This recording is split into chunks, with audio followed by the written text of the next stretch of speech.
Revelation 5032. From the 3rd of January 1951. Spiritism. Truth.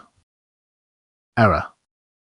Your thinking is right as long as you want to think correctly in order to come close to me, for as soon as your will is meant for me you are already living in truth and need not fear any error because you will immediately recognize it as error.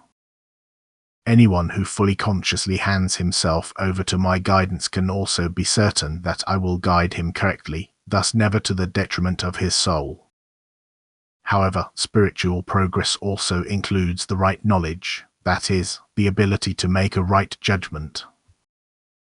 In order to sharpen this ability, the human being must also be presented with negative phenomena on which he should apply his ability to judge. For not everything is good that gives itself this appearance. Especially in the end time, a serious examination of everything that is supposed to come from above is necessary because good and bad forces want to participate in the transformation of the human being, and understandably the latter appear under camouflage as light beings, where weak or gullible people receive their expressions.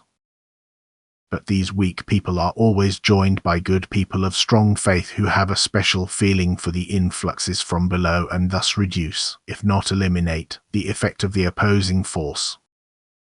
And therefore I bring people together who have united themselves in spiritual striving with the beings of the spiritual kingdom, so that one always serves the other for instruction.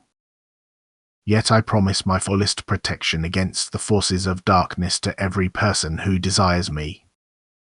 And thus people can certainly be led astray who are only driven by a purely earthly desire to derive benefit for their body from the connection with the spirit world, who therefore have no spiritual striving but only curiosity to quote the spirit world.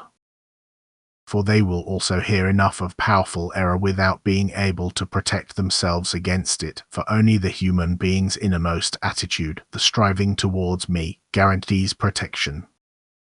And thus everyone should examine himself to what extent he seeks the salvation of his soul and what kind of desire for knowledge he has. And then he will also be able to answer himself whether and to what extent he stands in truth and whether his thinking is right. Amen.